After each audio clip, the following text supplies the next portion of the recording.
90-day suspension ni Senator Ramon Bong Revilla Jr. sugdana sa Nobyembre. Si Edwin Castañeda sa detalye. 90-day suspension ni Senator Ramon Bong Revilla magsugod sa November.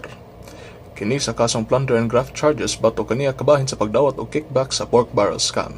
Si Senate President Franklin Drilon niingon nga ubos sa maong mando ang sweldo ug funds sa opisina ni Revilla suspendido usab apan sa amang empleyado makadawat gihapon og sweldo. Samtang mga government prosecutors ni pasakag motion sa writ of preliminary attachment batok ni Revilla.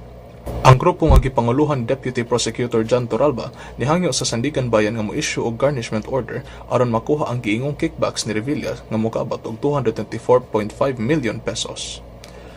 Ang notice of garnishment usa ka legal notification nga nagmando sa pagkuha sa mga kwarta o propiedad nga gipanag-iya sa usa ka tawo nga gipaubos og investigasyon. Si Revilla kasamtangang gidetain karon sa PNP Custodial Center sa Camp Crame, Quezon City. Kini si Edwin Joseph Castañeda alang sa Sunstar, Pilipinas.